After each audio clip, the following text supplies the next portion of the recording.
I'm going to cover the setup of the shooting stand real quick. Everything came in one box.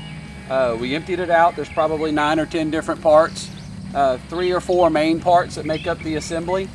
What you're going to do is take this upper assembly, attach it to 2 lower legs with 2 bolts, a couple of adjustable wrenches, probably about 5 minutes of your time, and this stand's ready to go. They gave us some pretty simple instructions that came with it. No major problems putting it together. The stickers we had to apply after the stand was all set up, and they give you 12 stickers, 1 for each side. So overall it was a pretty easy setup. We're going to start off with Full Metal Jacket 45 caliber, and then after that we're going to go to a 223 round and see how the target responds to both of those calibers.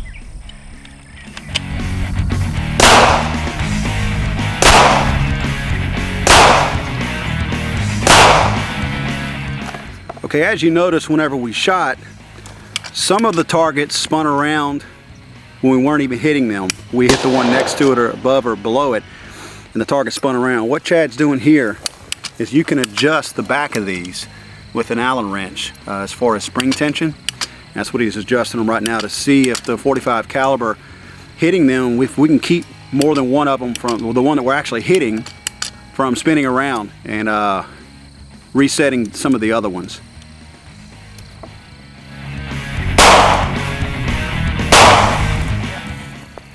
As you can see, it did help a little bit on some of these other ones that went over and didn't actually engage the other target to spin around. But this one here, see how it spun backwards? It's supposed to reset all the way to the other side. So the tension on it might be a little bit tight. So we're going to loosen it just a little bit to allow for it to go all the way around to the other side to reset. What I'm going to do is I'm going to focus on that target that Chad just reset. It's now the red one on the bottom right hand side, so we're going to see if that thing reset properly.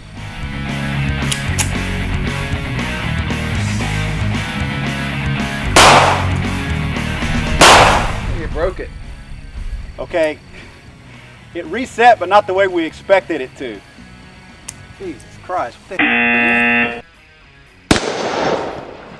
All right, here's what happened to the failed target.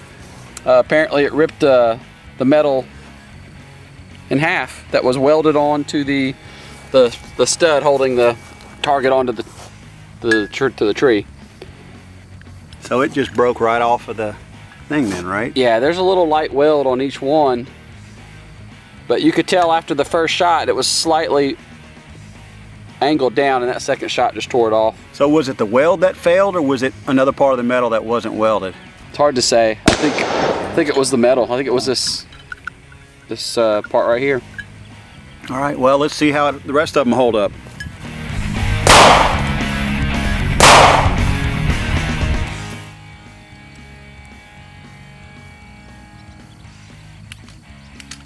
All right, now we're going to try a 223 round and see how the target holds up to a 223.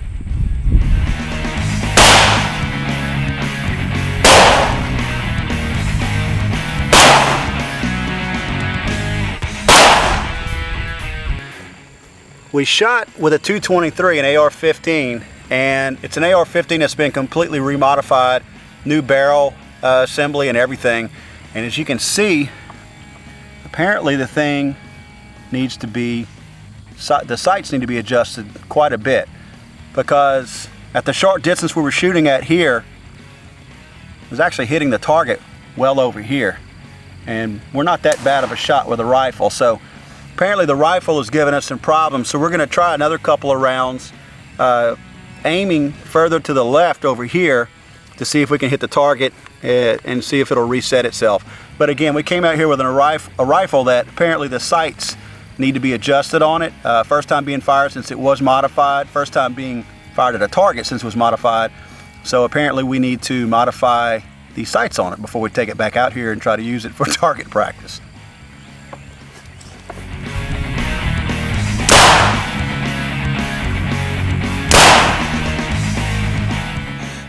All right, as you see, Chad hit the target on this one, and it's still, he was shooting further over towards the center of the target, or actually the left side of center, and still shooting far right.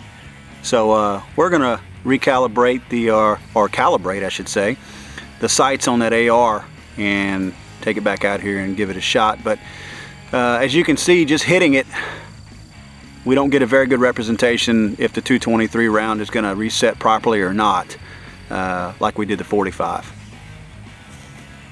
Okay, we finished our review of the steel Roundup dueling tree. While this thing is rated for everything from a 9mm to a 30-06, we kind of did break the rules a little bit. What did we do wrong, Chad? The instructions recommend 30-yard distance for pistol calibers and about 100 yards for rifles. We were set up in probably the 15 to 20-yard range shooting the pistols. And the rifle, we were probably a little bit further back, but not much more. We only had one target fail out of those. None of the others show stresses like they're about to break or anything from what I can see. And we probably have close to 50 pistol rounds shot at this thing and 20 or so rifles. And what we'll do is we'll try to take this thing back out here if it can last much longer, because we beat it up pretty good. Mainly because our rifle, the sights weren't calibrated properly on it. Again, it was a modified rifle, AR-15, and it was shooting way off to the right. And we're gonna modify those sights and get them set up properly, because we really never got a good representation if the 223 round would reset this properly. We were able to adjust the 45 accordingly as far as spring tension, but we never got a good representation of the AR-15s. This thing's actually, if you can calibrate it right, it seems like it'd be pretty fun, don't you think, Chad? Yeah, I think so.